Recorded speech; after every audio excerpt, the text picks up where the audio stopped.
Usually when we think about a house fire, the human reaction is, well, it's pretty universal, right? It's just absolute panic. Oh, absolutely. It's this frantic, desperate rush to just make sure everyone is safe. Like you see a burning building and the people outside are terrified. They're soot-stained. They are, screaming for help. Right, because it's an evolutionary trigger. I mean, fire means immediate danger.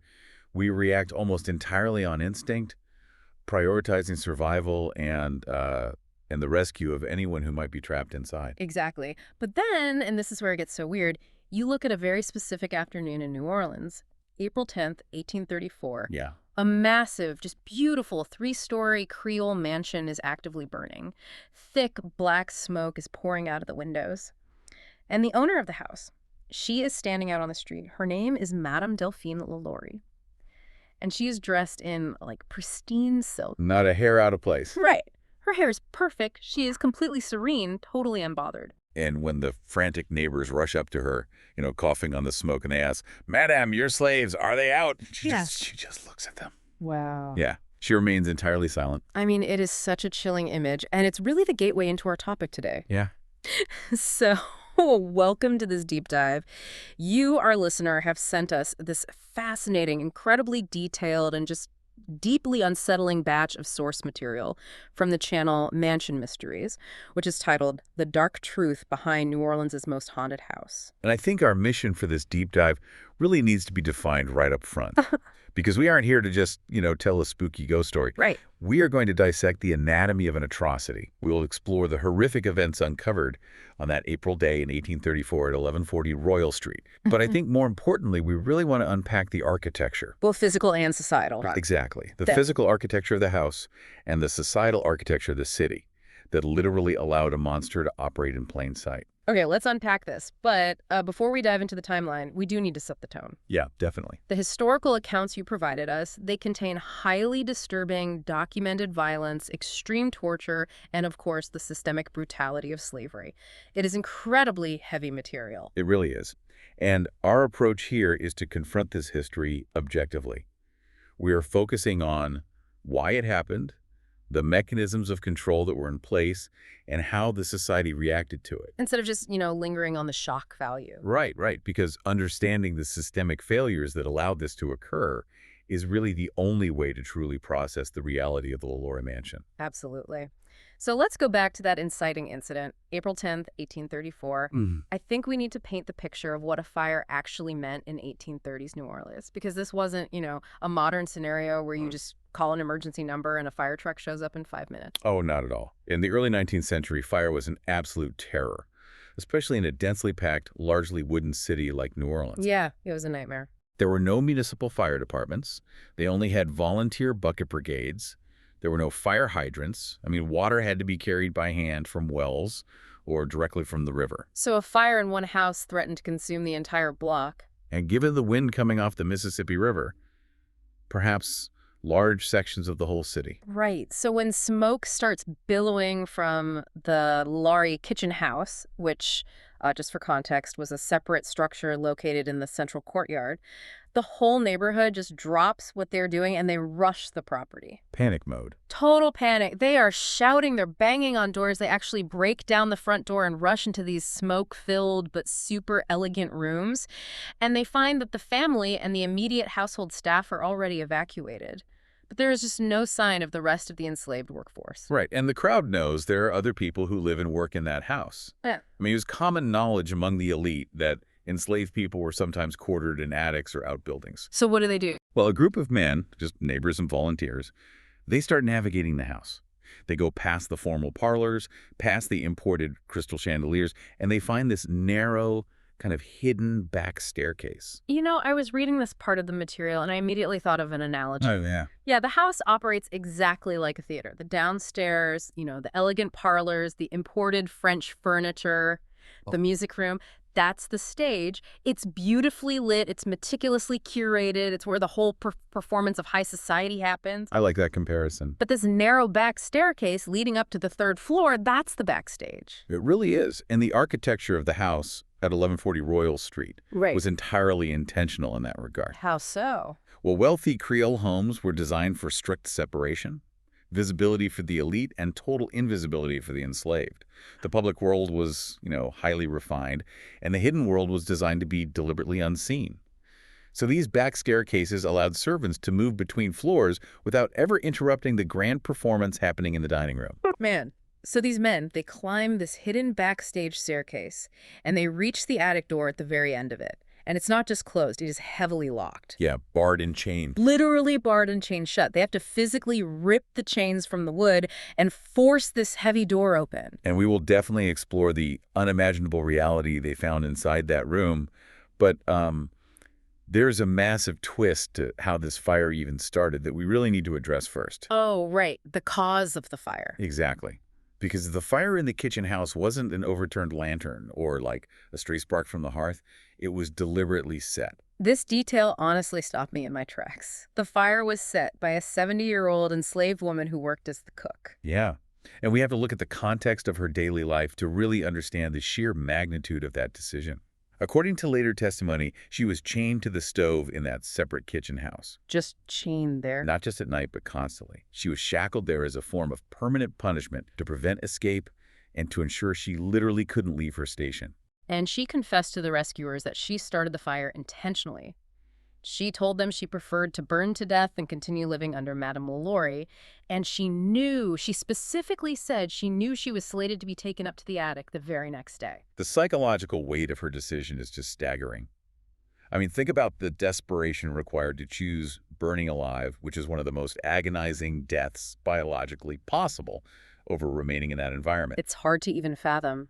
She weaponized the one thing that 1830s society feared above all else, an uncontrollable fire, to expose the thing that society willfully ignored, which was the unchecked torture happening in their own backyards. She forced them to look. Exactly. She calculated that the fire would either force a public rescue or simply end her suffering on her own terms. She essentially sounded the alarm for the entire city, fully aware it would likely cost her life. I mean, it's an incredible act of desperate defiance. It really is. And it forces us to ask, how does a household devolve to a point where a 70-year-old woman chooses fire over another day of existence?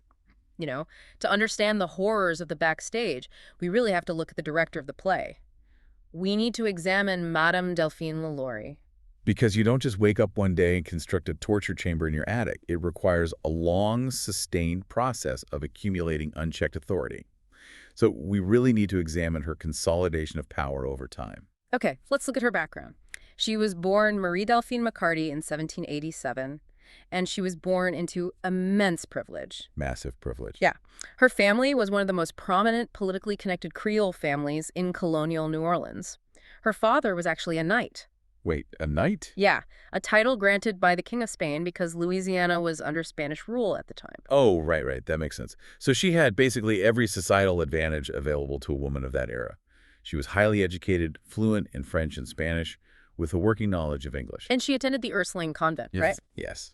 Where she was educated in mathematics, music, needlework, and religion. She was raised deeply within the Catholic faith, which was the dominant cultural force in Creole society. So she internalized these strict public expectations of charity, grace, and modesty. Which is wild because the sources point out that she was, by all accounts, incredibly charming. She was described as beautiful, graceful, witty, just the quintessential society hostess. Everyone loved her. There's this quote in the provided history from a guest who attended one of her salons who later recalled, Madame Lalaurie was the most refined woman I ever met. Her home was exquisite, her manner impeccable. The contrast between her public persona and her private reality is just jarring. But her path to absolute unchecked power really comes through her marriages. Yeah, let's get into the marriages. Because over the course of 3 marriages, each one ended in a way that left her significantly wealthier, more independent, and with way more direct control over human property. It really reads like a suspense novel.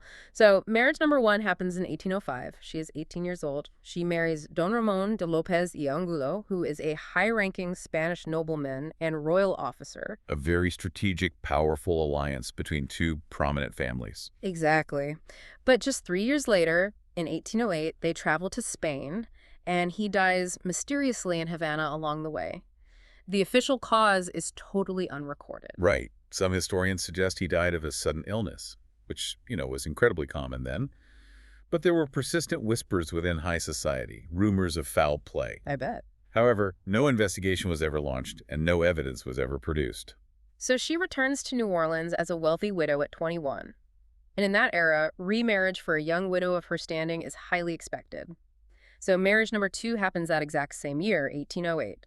She marries Jean Blanc. And he's a very different kind of powerful. Yeah, he's a lawyer, a banker, a politician in the Louisiana legislature. He is deeply entrenched in the financial and political machinations of the city. And this marriage is a crucial period for her development as an authority figure, because Jean Blanc owned multiple properties, including a large plantation.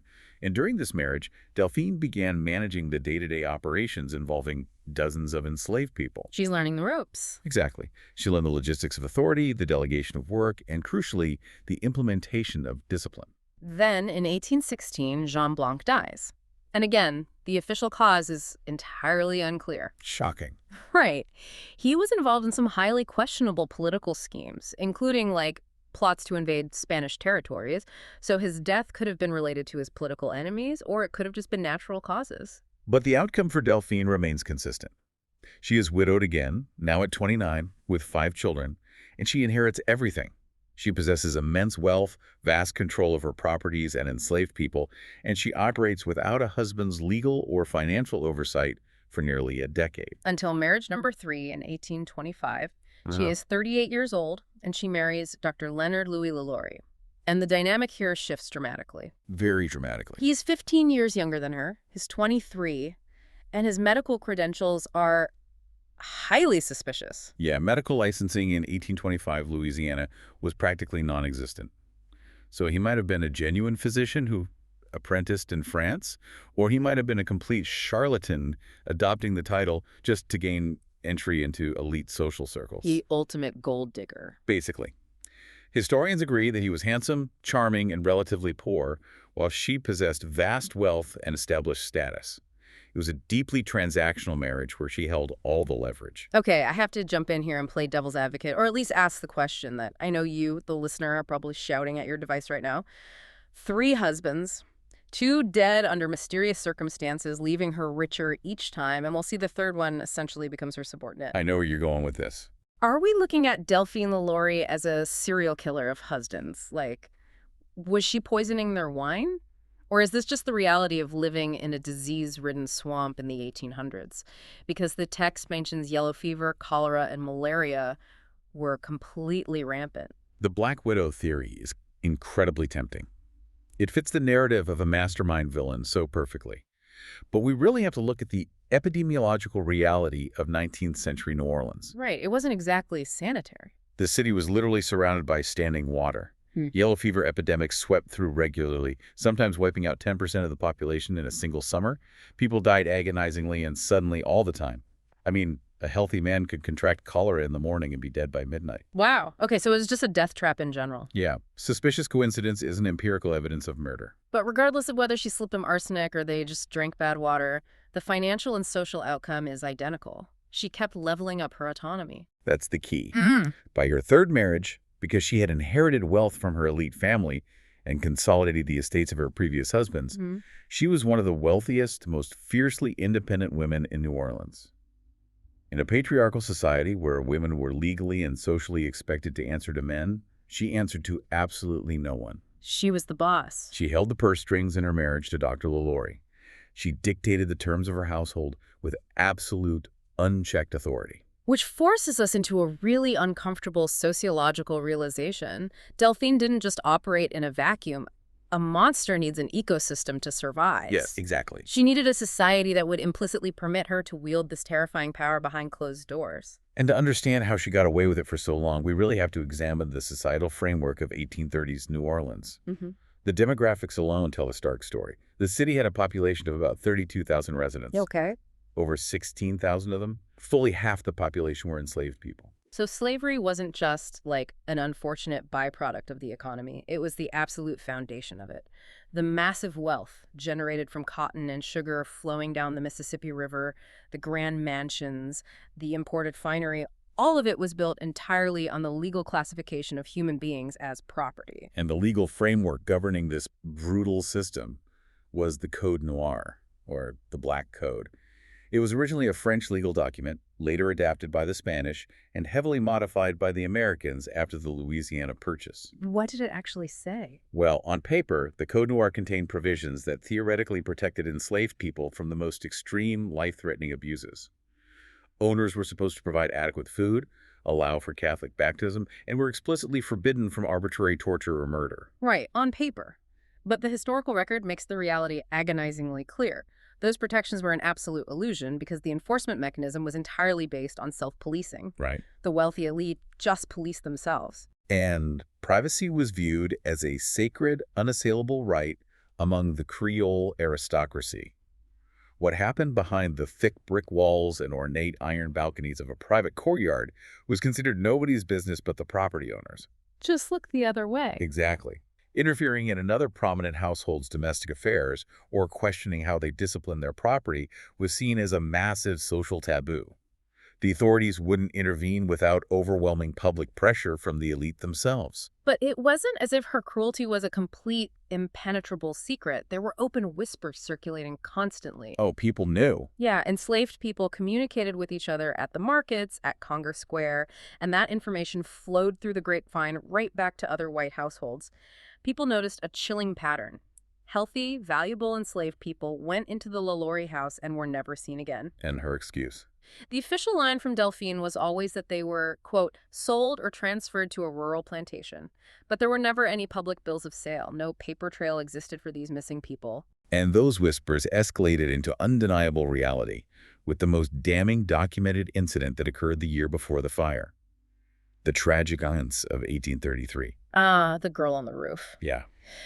The details of this are so hard to process, but they are vital to understanding the complicity of the city. According to sworn witnesses from neighboring buildings, an enslaved girl, estimated to be between 8 and 12 years old, was seen frantically running across the steep 3-story roof of the Lalaurie mansion. Just a child. Just a child. And Madame Lalaurie was pursuing her, actively holding a whip. The girl reaches the edge of the roof, looks back at Delphine advancing on her, and either jumps in sheer terror or loses her footing and falls. She plummets 3 stories down to the stone courtyard below. She dies from the impact and is quietly buried in a shallow grave in that same courtyard late that night.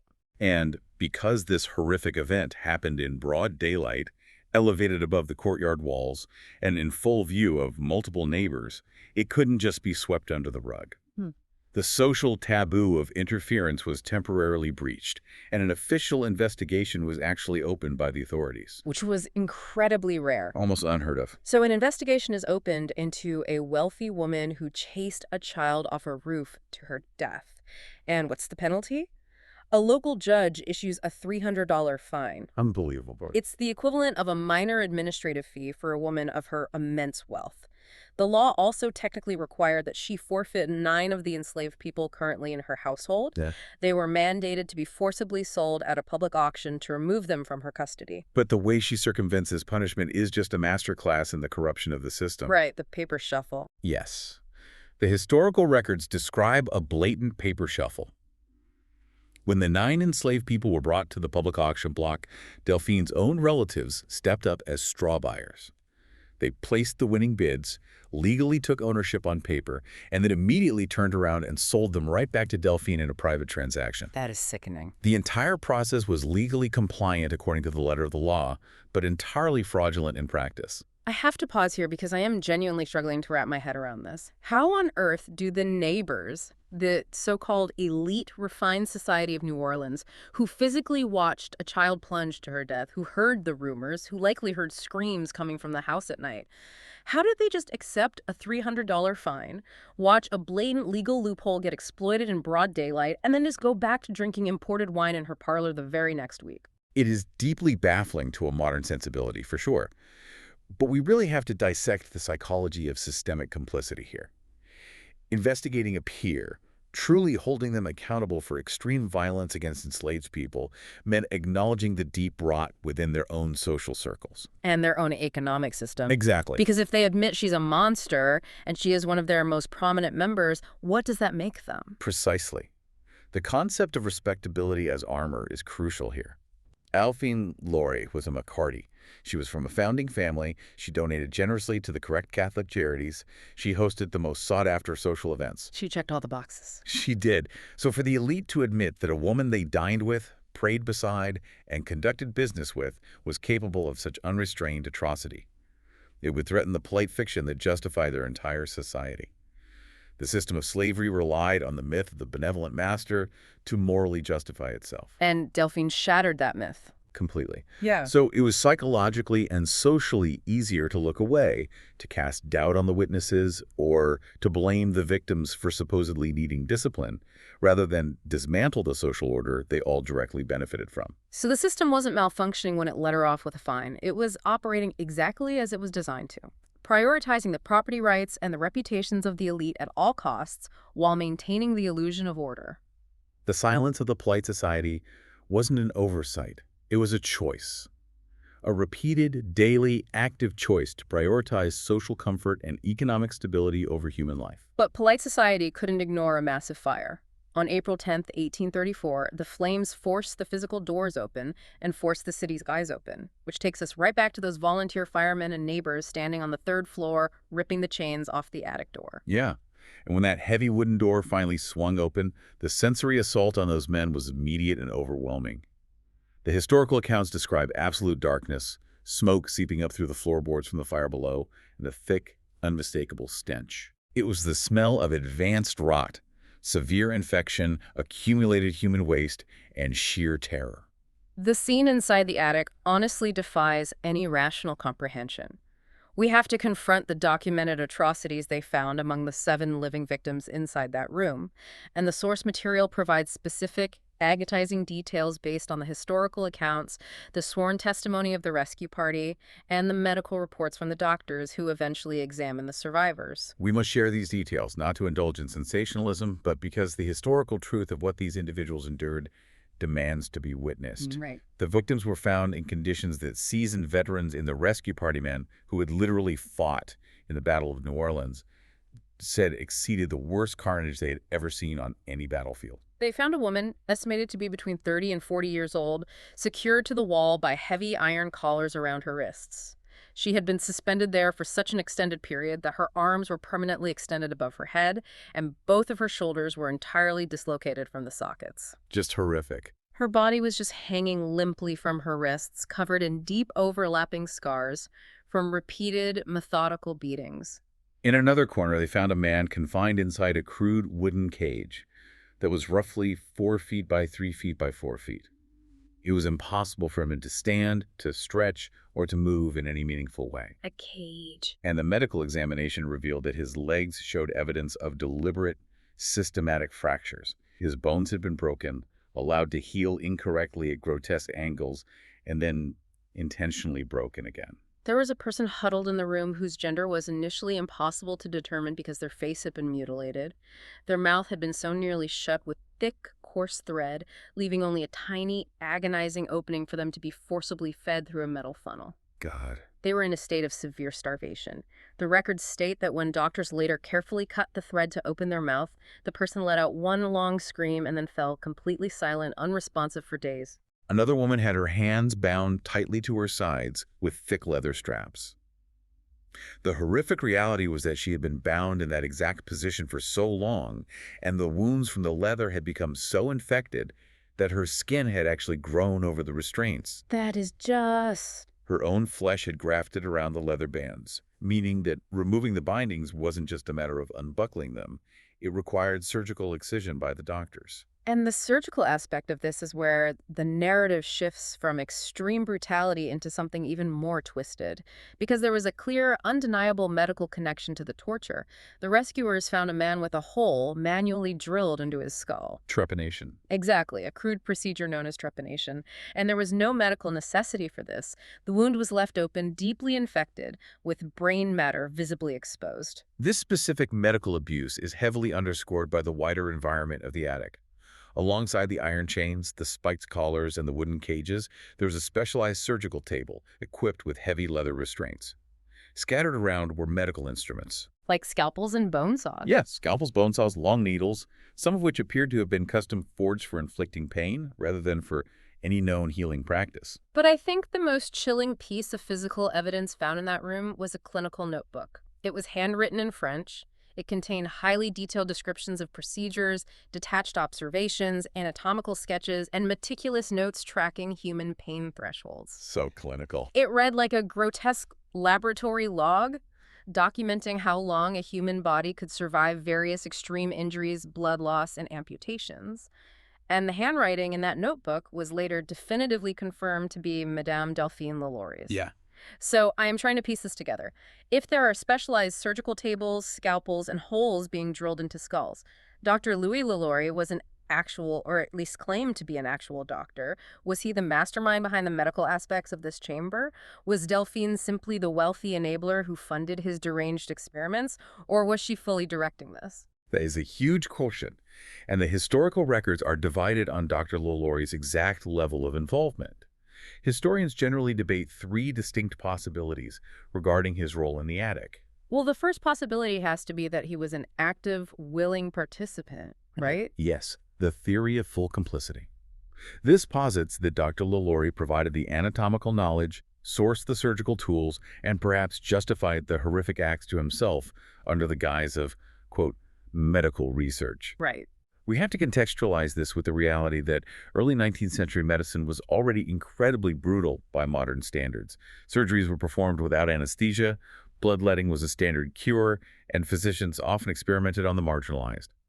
He may have viewed this hidden attic not as a torture chamber, but as his private, unregulated laboratory, with his wife as a willing assistant. But there's also the power dynamic between them, right? She held all money and the social status. Could he have just been following her orders? That is the theory of domination. Remember, she was 15 years older than him. She controlled the vast family fortune, and his entire social standing relied on his marriage to her. He had no real power. Right. This theory suggests that he was a weak-willed subordinate who participated under duress, or was simply too financially dependent to stop a woman who had absolute, terrifying authority over every aspect of her household. Okay, but is there any argument that he genuinely didn't know what was happening right above his head? The theory of willful ignorance suggests exactly that Delphine managed to keep the attic completely locked and isolated as her exclusive domain, and that Louis stayed deliberately in the dark. I find that almost completely impossible to swallow. I mean, you live in a 3-story house and you don't know there is a room filled with chained, starving, mutilated people, surgical tables, and the smell of decaying flesh right above your bedroom. It absolutely strains credulity. The smell alone, the logistics of feeding them, the screams that neighbors reported hearing, it is highly improbable he was unaware. Unfortunately, the definitive truth of his involvement will never be known because of the explosive sequence of events that occurred immediately after the fire was extinguished and the victims were carried out into the courtyard. The aftermath. Yes. The neighbors who had conveniently ignored the whispers and the muffled screams for years were finally forced to look directly at the undeniable, grotesque reality of what they had permitted. And the reaction from the city was volcanic. The transition from shock to absolute, unbridled fury happened so rapidly. By the evening of April 10th, word of what was found in the attic has spread through the city like wildfire. A massive, furious mob gathers outside 1140 Royal Street. Thousands of people. Yeah, and it's a remarkably diverse mob for 1830s New Orleans. Working-class whites, free people of color, enslaved people whose owners actually permitted them to leave their quarters to join the crowd, and even the elite Creoles who felt deeply betrayed and socially endangered by her actions. The crowd is screaming for blood. They were demanding that Madame Lalaurie be dragged out of the house to face them. But she isn't there. During the absolute chaos of the fire, the smoke, and the frantic rescue of the victims from the attic, Delphine and Dr. Louis managed to slip away. They supposedly got into a carriage waiting in the back alley and simply vanished into the evening. Denied the perpetrator, the mob's rage seeks an immediate target. They turn on the physical house itself. They break down the heavy doors once again, and hundreds of people swarm inside. They don't just vandalize the property, they systematically, violently gut it. The historical descriptions of the destruction are wild. They drag the imported, handcrafted furniture out into the street and smash it to splinters. They shatter every window. They take axes to the grand piano. Wow. They tear down the expensive silk drapes and rip them to shreds. They storm into Delphine's private bedroom, shred her extravagant wardrobe, and smash her imported mirrors. They even rip down the cutting-edge, highly expensive gas lamps affixed to the exterior walls. By midnight, the interior of the majestic mansion is completely unrecognizable. The violence against the house makes perfect sense when you view it psychologically. Destroying the exquisite furniture and gutting the beautiful house wasn't just an expression of blind anger. It was a desperate attempt by the society to scrub away a stain. Explain that. Well, the house was a towering monument to their own complicity. They had dined in those rooms while people were tortured above them. Tearing the house apart was a way of physically dismantling their own guilt. Hoping that they destroyed the building, they wouldn't have to look at what their polite society had allowed to fester. That is a profound way to understand mob psychology in this context. They couldn't punish the woman who exposed their moral rot, so they punished the symbol of her respectability. But the escape itself is one of the most maddening, frustrating aspects of this entire historical record. How did one of the most famous, highly recognizable women in New Orleans simply disappear from a city surrounded by swamps? The historical accounts offer a few prominent rumors.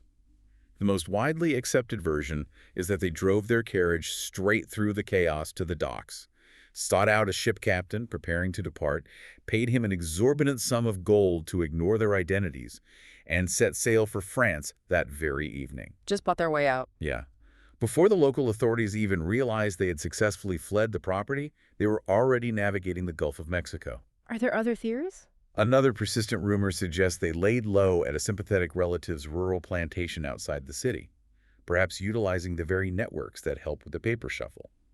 And then they quietly arranged discreet passage to Europe weeks later. There's even a fragmented theory that Louis was abandoned in the chaos and Delphine fled alone, relying entirely on her own wealth to secure passage. The truly maddening part is the complete lack of definitive proof or legal pursuit. There was no arrest warrant aggressively executed. There was no trial. Delphine reportedly lived out her remaining days in relative comfort in Paris, perhaps under an assumed name, but still utilizing her family's vast wealth. Must be nice. Right. There is a cemetery record suggesting she died of natural causes in 1849, while another, more dramatic rumor claims she was killed in a freak boar hunting accident in the French countryside. But the ultimate truth is, she never faced an ounce of legal justice. This historical failure raises a crucial, glaring question. Yeah. Why didn't the New Orleans authorities pursue her more aggressively? They possessed the resources, the international contacts, and the political leverage to track down a prominent socialite fleeing to France. Exactly. Why let the most hated woman in the city just sail away into a comfortable retirement? Because capturing her and bringing her back for a public trial would have put the entire institutional system of slavery on trial. A high-profile criminal trial would require witnesses. It would require placing prominent, wealthy neighbors on the stand under oath and asking them, "Did you hear screams for 3 years? Why didn't you intervene? Why did you help her buy back her slaves?" They'd have to implicate themselves. Precisely. It would force the city's leadership to publicly admit that their foundational laws, like the Code Noir, were completely useless theater designed only to protect the property rights of owners. It was infinitely safer for the political and social establishment to let her escape, frame her as a singular, aberrant monster, and pretend the system itself was sound. Protect the system at all costs, even if it means letting a monster walk free. It's incredibly infuriating. It leaves a massive, gaping wound in the story. And what about the victims, the people who actually endured the attic? Their ultimate fate is the true tragedy that so often gets lost when this story is sensationalized. Of the 7 individuals rescued from the attic that day, historical records indicate that at least 2 died within days of the fire. That's heartbreaking. Their bodies had been pushed too far, the infections were too deep, and their injuries were simply too severe for 19th century medicine to heal. And the ones who somehow survived physically. The source material notes that their stories are mostly lost to the void of history. Enslaved people were not granted biographers. Some scattered accounts suggest they were taken in by local Catholic charities or perhaps eventually achieved manumission. Manumission being the formal, legal process where an owner could officially grant freedom to an enslaved person, which in Louisiana required navigating complex legal hurdles, court approvals, and often posting heavy financial bonds to guarantee the freed person wouldn't become a, quote, burden on the state. It was exceptionally difficult to achieve. There is one haunting piece of documentation that survived, though. One survivor of the attic reportedly lived into the 1850s and gave a brief interview to a journalist investigating the history of the house. Oh, I remember reading this part. The quote preserved in the archive is absolutely devastating. When asked about their life after the rescue, the survivor simply said, "I don't fear death. I've been dead. What Madame did, that was death every day. Dying. This life now, it's extra. I'm already gone." I'm already gone. Yeah. The physical wounds on their skin might have eventually scarred over, but the psychological destruction was total and irreversible. They survived the attic, but they were never truly free of it. This complete lack of justice, this agonizing lack of closure for the victims, creates a massive cultural and psychological void in the city. When history lacks resolution and a community is carrying a collective trauma of that staggering magnitude, human beings tend to fill that void with ghost stories. Which brings us to the modern legacy of 1140 Royal Street. Today, the restored mansion is widely considered to be America's most haunted house. The source material spends significant time breaking down 2 centuries of paranormal claims, contrasting them with the psychological reality of inhabiting a space with such a dark history. Analyzing how a haunting is constructed over decades tells us so much about human psychology. The transcript details numerous specific claims, and I think we can group them to understand what's really happening. Let's start with the environmental and auditory claims. For decades, occupants of the house, because it was later rebuilt and used as an apartment building, a segregated school, a bar, and luxury condos, they have reported hearing high-pitched, agonized screams coming from within the walls or from the sealed attic, often late at night. Screams. Yeah. One tenant in the 1930s actually called the police 3 separate times, convinced someone was being violently murdered in the unit above them, but the police found the space completely empty. There are also reports of heavy, dragging footsteps and doors slamming on their own. From a skeptical, psychological, and architectural standpoint, the explanation for these auditory phenomena is environmental. We're talking about a massive, settling 19th century structure. Wind whistles through unseen gaps in the masonry, old iron pipes expand and contract with temperature changes, and rodents frequently get trapped in plaster walls. Right, old house noises. The crucial factor is psychological priming. If your brain is already primed by the knowledge of what happened in that specific space, it will actively interpret ambiguous acoustic data, like a pipe screeching, as a human scream. It's an auditory illusion fueled by expectation. But the interesting counter-evidence presented is that multiple witnesses across vastly different eras reported hearing these exact same screams, and some of these tenants were entirely unaware of the house's gruesome history when they first signed their leases. They didn't know they were supposed to hear screams, yet they called the police anyway. We also have the visual claims, which are incredibly common in ghost lore. People passing by on the street have reported seeing the apparition of a young girl running frantically across the edge of the roof, only to vanish before she falls. Just like 1833. Exactly. Yeah. Others claim to have seen an elegant woman in 19th century dress staring coldly down from the upper windows. There was even a tourist in 2003 who photographed what they thought was an empty house, and the developed image showed a pale, distorted figure standing behind the glass. The psychological mechanism here is fascinating. It's pareidolia. It's the human brain's evolutionary tendency to find familiar patterns, especially human faces or figures, in random, chaotic visual data like tree shadows, reflections on old glass, or digital camera glitches. Because the Lalaurie mansion is famous, tourists are standing on the sidewalk actively looking for ghosts. They want to see something. I think of the brain as an autocomplete engine. If you know the tragic story of the girl on the roof, and you see a weird shifting shadow cast by a street lamp onto the slate tiles, your brain rapidly autocompletes that vague shape into the image of a little girl. You see what you are conditioned to see. That is a perfect description of how myth reinforces perception. However, the claims that are much harder to easily dismiss involve unexplainable physical anomalies. Yes, the physical interactions. The attic remains the focal point for this. Contractors and tenants describe sudden dramatic temperature drops on warm summer days, an overwhelming sense of being watched, and the unmistakable physical sensation of hands grabbing their arms or pushing them from behind. You're getting physical. A contractor doing renovations in the 1980s fled the attic, leaving his tools behind, claiming invisible hands shoved him toward the staircase, and he refused to ever re-enter the building. Some occupants have even reported unexplained scratches appearing on their skin, often 3 parallel red lines, or waking up with bruises in the shape of fingers around their wrists or throats. The skeptical explanation for physical injuries usually leans toward self-infliction. either conscious or completely unconscious, driven by extreme psychological distress, night terrors, or simply misattributing normal household accidents to a paranormal entity. Expectation can generate intense somatic experiences, but when you have incidents where third parties actually witness scratches spontaneously forming on a tenant's skin during a casual conversation, it pushes the boundaries of conventional psychological explanation. There's also the courtyard. People walking through the central courtyard report a sudden, crushing wave of grief or depression that instantly lifts the moment they step back out onto the street.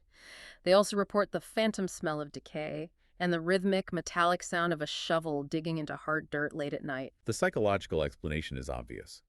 Knowing a child was buried beneath the flagstones creates a profound, uncontrollable emotional response.